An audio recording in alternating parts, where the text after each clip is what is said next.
Hello all. Let's start with question number 9। इस question में एक कार्ट हमें दिख रही है जिसको एक बच्चा पुल कर रहा है with the help of the rope, और लिखा है list as many forces as you can which are relevant with this figure, find the pairs of forces connected by Newton's third law of motion. तो देखिए बच्चों, अगर हम इस cart को इमेजिन करें तो इस कार्ट पर अगर इसके 4 पहिए हैं तो ग्राउंड से 4 नॉर्मल रिएक्शन लग रहे होंगे, बट कलेक्टिवली हम मान सकते हैं कि एक नॉर्मल रिएक्शन लग रहा है ग्राउंड से N1। और कार्ट का weight mass of cart into g. Okay, ये तो मेनली कार्ट पे लगने वाले 2 फोर्स हो गए, इसका वेट और ग्राउंड से नॉर्मल रिएक्शन। अब देखिए, रस्सी की मदद से इस पर एक टेंशन फोर्स भी लग रहा होगा, ठीक है, इस तरह से कुछ। और अगर ये कार्ट मोशन में है या हो सकता है स्टैटिक भी हो, तो ग्राउंड और पहियों के बीच में थोड़ा फ्रिक्शन भी होगा, ठीक है। अगर ये चल रही होगी तो ये रोलिंग फ्रिक्शन होगा, और अगर रुकी होगी तो स्टैटिक फ्रिक्शन होगा, बट यहाँ पे कुछ फ्रिक्शन जरूर होगा। Rolling friction, static friction, sliding friction के बारे में आप अभी अगले चैप्टर्स में देखेंगे, बट यहाँ पे कुछ फ्रिक्शन जरूर होगा, ठीक है, अगर ये प्रैक्टिकल सवाल है तो। अच्छा, तो ये बना दिया मैंने। अब मैं अगर मैन पे देखूं तो मैन के कंधे से आप दिख रहे हैं ना, ये रस्सी जा रही है, तो ये रस्सी जा रही है, तो ये रस्सी ना मैन के कंधे को नीचे की तरफ पुश कर रही होगी। किस तरह से? देखिए, मैन के कंधों पर इधर भी रस्सी है और इधर भी रस्सी है, तो रस्सी का फोर्स कुछ ऐसे लग रहा होगा कंधों पे। मैन का अपना वेट लग रहा होगा, mass of man into g. Man पे भी ग्राउंड की नॉर्मल रिएक्शन लग रही होगी N2। मैन के हाथों पे भी रस्सी है, अब वो हाथ और कंधे इसके बहुत पास पास हैं, तो आप ऐसे इमेजिन करिए जैसे ये कंधा है और ये हाथ है, तो कंधे पर जो रस्सी का टेंशन है वो कुछ ऐसे होगा, और हाथों पे जो रस्सी का टेंशन है वो कुछ ऐसे होगा। ओके, तो दीज आर द फोर्सेस जो हम यहाँ पे देख पा रहे हैं, ठीक है। अब इनके न्यूटन्स थर्ड लॉ पेयर अगर बनाना चाहें हम लोग, ओके, तो देखिए, जो वेट है कार्ट पे और मैन पर, इनका रिएक्शन तो अर्थ के सेंटर पे, सेंटर ऑफ ग्रेविटी पे लगेगा, राइट। तो हम कह सकते हैं इनके रिएक्शन तो अर्थ पे लग रहे होंगे।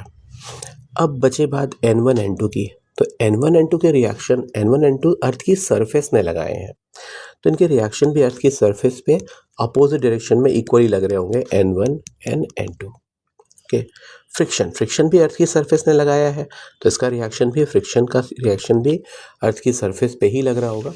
तो चलिए मैं ज़रा सरफेस को अलग से ड्रॉ कर देता हूँ। तो सरफेस पर एक तो N1 लग रहा होगा, N2 लग रहा होगा, और फ्रिक्शन लग रहा होगा इस तरह से। अब हम ड्रॉ करते हैं, चलिए, रोप को। तो रोप देखिए, रोप रोप के कई पार्ट है यहाँ पे। रोप का ये जो पार्ट है जो शोल्डर और कार्ट के बीच में है, तो रोप कार्ट को पुल कर रही थी, तो कार्ट रोप को पुल कर रही होगी सेम फोर्स T से। रोप कंधे को पुल कर रही थी, तो कंधा रोप को पुल कर रहा होगा सेम फोर्स T से। अभी मैंने माना है रोप आइडियल है, तो टेंशन मैंने हर जगह सेम लिया हुआ है, ओके। और रोप का ये पार्ट है, तो इस पार्ट को, अब ये जो पार्ट है वो कंधे को भी पुल कर रहा था, तो कंधा उसे भी पुल कर रहा होगा, और हाथ भी इसे पुल कर रहा होगा टेंशन T से, ठीक है, ओके। तो बेसिकली रोप ने जो फोर्स बनाए हैं या अप्लाई किए हैं वो मैंने यहाँ पे ड्रॉ किए हैं, ठीक है। और ये फोर्सेस रोप पर हैं जो इन्हीं फोर्सेस के रिएक्शन पेयर्स हैं, ओके। तो ये मैंने सारे एक्शन रिएक्शन पेयर्स को डिस्कस किया। चलिए आगे बढ़ते हैं नेक्स्ट क्वेश्चन की तरफ। अगला सवाल है, देखिए, इस क्वेश्चन में कहा गया है कि एक कार्ट है जो एक घोड़ा खींच रहा है, उस पर एक पैसेंजर बैठा हुआ है, तो हमें एक टेबल को शो कंप्लीट करना है। नीचे एक टेबल है, ओके। अब इस टेबल में लिखा है फोर्स ऑन कार्ट। देखिए, कार्ट को पहले स्टडी करते हैं। कार्ट का वेट, तो कार्ट के मास को M1 मान लें, तो M1G। कार्ट पे ग्राउंड से लगने वाले net normal reaction N1। Cart पे लगने वाला फ्रिक्शन F। कार्ट को एक्चुअली घोड़ा नहीं पुल कर रहा है, घोड़ा इस रॉड की मदद से पुल कर रहा है, तो कार्ट को पुल करने वाला टेंशन। और मैन भी क्योंकि कार्ड पे बैठा है तो वो भी कार्ड को पुश कर रहा होगा, हालांकि दो जगह पुश कर रहा होगा, बट इफेक्टिवली इन दोनों को एक ही मान के हम कह सकते हैं कार्ड पे मैन का भी एक पुश लग रहा होगा डाउनवर्ड डायरेक्शन में N2। तो कितने फोर्सेस हैं कार्ड पे? तो कार्ड पे हम देख सकते हैं, अगर हम कलेक्टिवली देखें तो 1 2 3 4 5, देयर आर 5 फोर्सेस, 5 फोर्सेस हैं। अब इनको जरा हम लिस्ट भी करते हैं यहाँ पे कि जैसे मान लो ये 1 है, ये 2 है, ये 3 है, ये 4 है और ये 5 है। तो फोर्स बाय M1G जो है, M1G वो अर्थ के कारण लग रहा है और इसका जो नेचर है वो ग्रेविटेशनल है। डायरेक्शन हमें दिख रही है डाउनवर्ड। सेकेंड पॉइंट है, सेकेंड फोर्स है N3, राइट? N3 मैंने लिया है। N3 क्यों लिया? अच्छा, N1 मान लेते हैं इसको, उसका नंबर 3 है, ओके। हाँ, तो N1 लिया है। N1 अर्थ की सरफेस ने लगाया है, ग्राउंड ने लगाया है, ठीक है। इसका नेचर इलेक्ट्रोमैग्नेटिक है, इलेक्ट्रोमैग्नेटिक, और ये अपवर्ड डायरेक्शन में है। ऐसे ही इस पर एक N2 भी है जो मैन ने लगाया है, ये भी इलेक्ट्रोमैग्नेटिक है। इनफैक्ट ग्रेविटी के अलावा जितने भी फोर्स आप डेली लाइफ में एक्सपीरियंस कर सकते हैं, देखिए डेली लाइफ में आप न्यूक्लियर फोर्स तो एक्सपीरियंस नहीं कर पाएंगे, तो ग्रेविटी के अलावा जितने भी फोर्स एक्सपीरियंस कर सकते हैं वो they are all electromagnetic. N2 नीचे की तरफ है। फिर हमारे पास फ्रिक्शन है, थोड़ा इस टेबल को बड़ा कर लेते हैं, यस, हाँ। फिर हमारे पास फ्रिक्शन है, और फ्रिक्शन भी किसने लगाया है? अर्थ सरफेस ने लगाया है। ये भी इलेक्ट्रोमैग्नेटिक नेचर की है और ये राइट में लग रहा है, अगर कार्ड का नेट नेचर जो है वो नेट मोशन लेफ्ट में है। And then we have T, then we have T जो घोड़े ने रॉड के हेल्प से लगाया है, ठीक है। ये भी इलेक्ट्रोमैग्नेटिक है और इसका नेचर कुछ इस तरह है, ओके। अब हॉर्स की बात कर लेते हैं। देखिए हॉर्स को इस रोप की मदद से एक तो मैन पुल कर रहा होगा, इसको हम T1 मान लेते हैं। हॉर्स को रॉड भी पुल कर रही होगी, भाई रॉड की हेल्प से ही तो हॉर्स कार्ट को पुल कर रहा था, तो रॉड भी से पुल कर रही होगी T फोर्स से। कार्ट में इसका हॉर्स का भी मास होगा M2, तो उसका वेट होगा M2G, और हॉर्स के सारे पहियों पे पहिए नहीं, उसके पैरों पे कलेक्टिव जो normal reaction by the ground होगा उसे हम N3 मान लेते हैं। तो इस पर कितने फोर्सेस है? We can see there are 4 forces. तो 4 फोर्सेस है हॉर्स पे, ओके।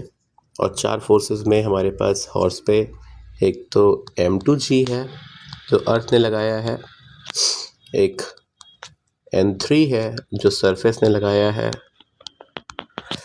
एक T है जो रॉड ने लगाया है, एक T1 है जो रोप ने लगाया है, इस रोप को लगाम बोलते हैं, अच्छा।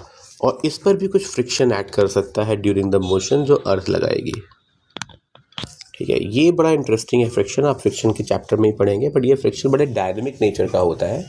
ये पैरों पर कभी आगे कभी पीछे कभी नहीं भी होता है, क्योंकि पैर कभी हवा में होते हैं, कभी ग्राउंड पे होते हैं, कभी पैर ज़मीन को आगे पुश करते हैं, कभी पीछे पुश करते हैं, इसके बारे में डिटेल में बात करेंगे।